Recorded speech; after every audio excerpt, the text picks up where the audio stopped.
Ladies and gents, look, this next comic, he's been everywhere. He's been touring all over the province. Very funny guy from Moncton. Ladies and gentlemen, please put it together for Marty-d!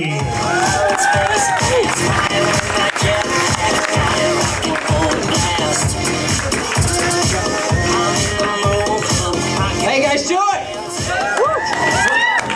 I can hardly see you, but I know you can do way better than that, all right? How you guys doing?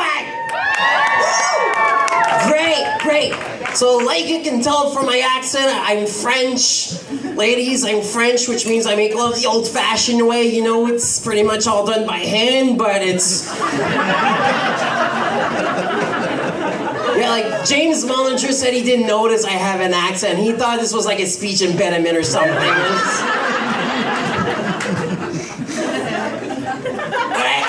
I do have some really exciting news for you guys, like some really big exciting news, and I can't wait to tell you guys about it. I'm in a brand new relationship. Yeah, it's with Jesus. No, it's true, like you're cheering that. Yeah, that's true. Jesus, he came into my heart, and then he came on my face. Well, he was a guy with long hair and a beard, and he said, "This is my body for all of you to eat," so I did, you know?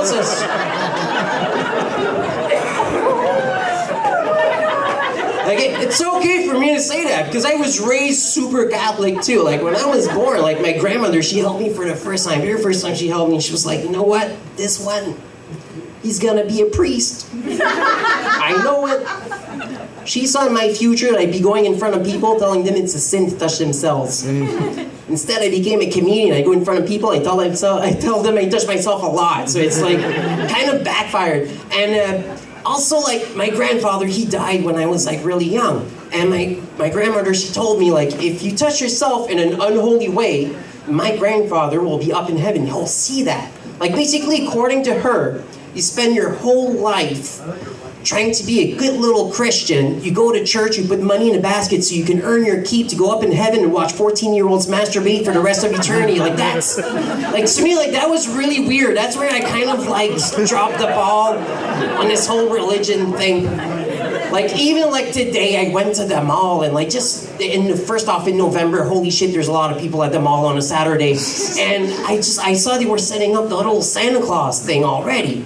And I was looking at that, and it's kind of cute, you know, have like the kids getting all in line to go see Santa Claus. It's really cute, but there's this one little thing. It's really weird that we celebrate the birth of Christ by sending children to sit on a strange old man's lap. You know, like how do we relate that to the birth of Christ, having them sit on an old strange man's lap? Like something tells me the first Santa Claus must have been like a priest or something, because Jesus Christ. Was that too far? Because I got a complaint before. Like I actually got a complaint before. It was in Tracadie. Now, if you don't know where...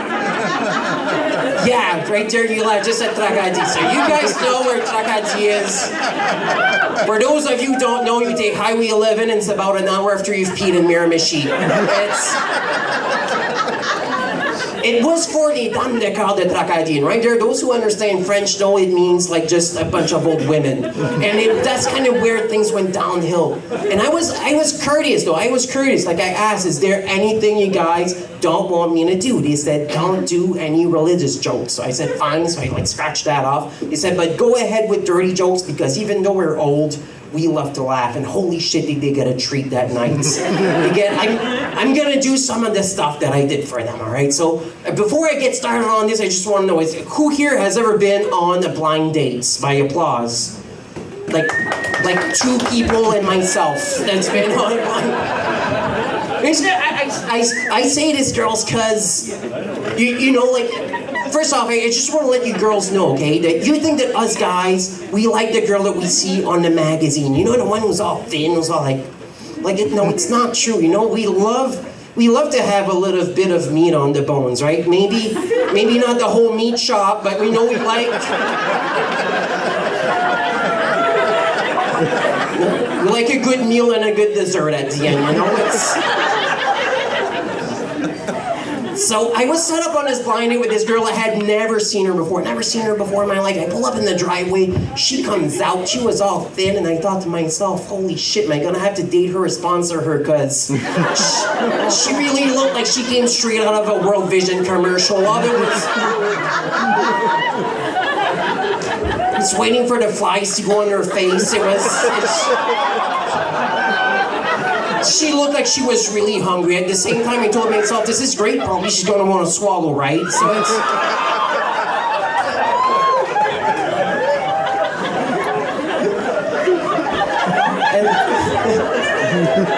There was this other girl, I went on a date with this other girl, like her body was fine, she was fine.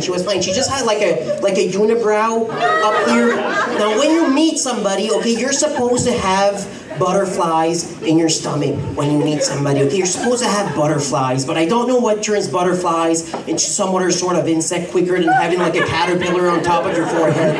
Because if you can't take care of the hairy situation up here, God knows what's going on down there, right?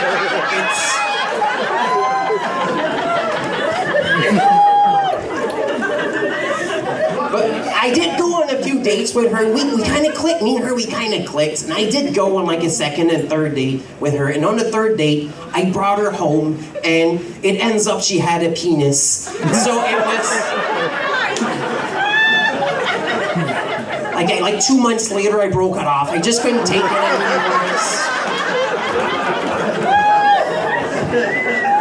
And it's actually, it's jokes like that I did for the old hags in Marty-d. And well, everybody laughed, everybody had fun, but like 4 weeks afterwards, like 4 weeks to the day, I get a phone call from the head one. All right, I get a phone call from her, and she says, we had a meeting, and we decided that you went too far. I'm like, well, what do you want me to do? It's like, no, you went too far. You went way too far. You can't do that in public. You went way too far. I'm like, okay, what do you want me to do? It's like, you went too far. You can't do that in public. You went way too far. I'm like, what do you want me to do? She's like, take it back. You went too far. So I just told her, I think you need to get laid, and then I hung up. Like, I don't think I went too far with that. But that's not the weirdest show that I've done. Like, I've done a show not that long ago. It was actually for being comfortable in your own skin. And a lot of us, you know, we have insecurities. And I'd like to talk to you guys about my biggest insecurity, okay? So my biggest insecurity is, you notice that I struggle to get up on the stage a little bit here. Now, one of my insecurities is that I have this thing called muscular dystrophy. Does anybody know what that is? All right, so a couple people know what that is. For those of you who don't know what that is, it's a disease you're born with, okay? You're born with it. You cannot catch it. So ladies, it's okay if I don't wear a condom, okay? It's...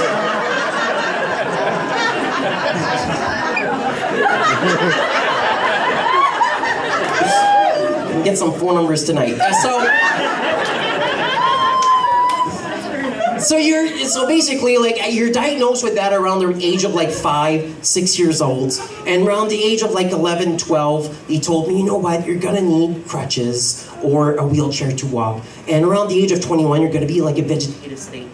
And what the fuck did Jesus Christ? Do we have another mic? Because it keeps cutting out. I was having a moment as this shit cuts out. Anyways, so around the age of 21, you're in a vegetative state, and then he told me, like around the age of 30, like your days are numbered, and I'm 37 right now, and not only am I standing on the stage in front of you guys tonight, but they tell me I'm the only case in New Brunswick with this disease who, since the age of 21, has been able to fuck over 20 women and each give them an orgasm. Thank you. You're welcome. Right. So, they're clapping because they know how hard it is, and they sleep with normal men. It's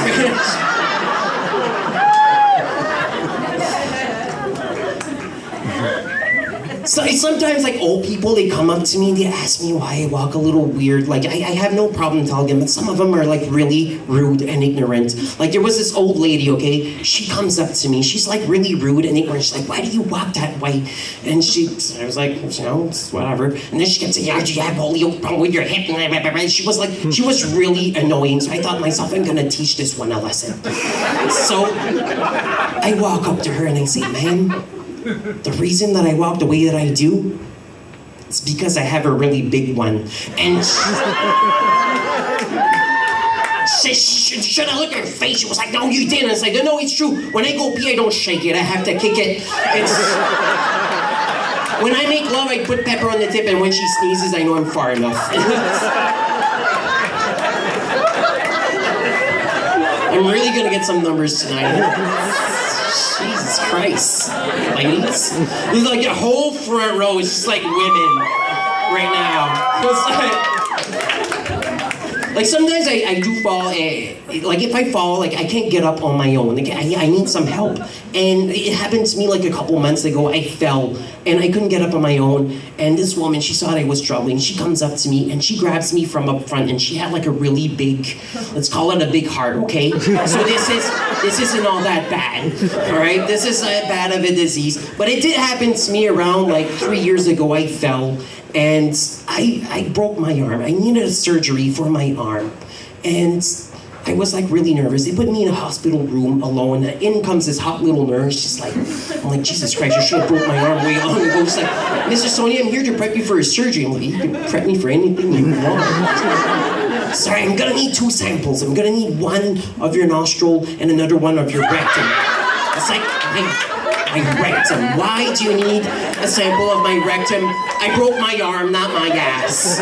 And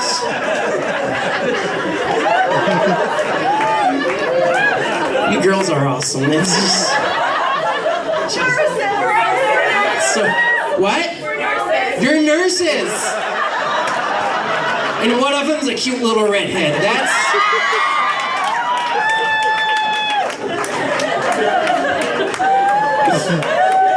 So you guys can probably tell me, this is the thing, I asked her, why do you need a sample of rectum? This is what she answered, and I swear to you, this is what she said. She said, I'm not sure I'm new. This is not reassuring just before somebody goes up your ass with a Q-tip, okay?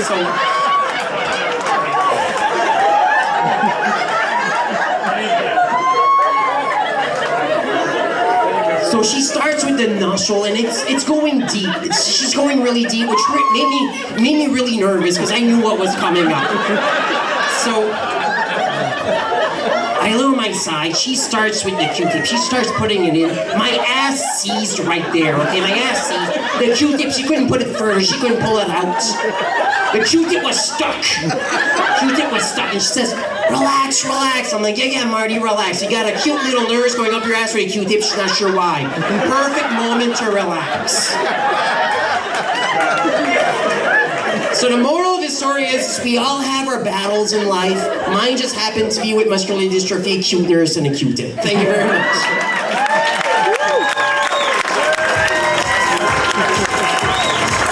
Marty-d.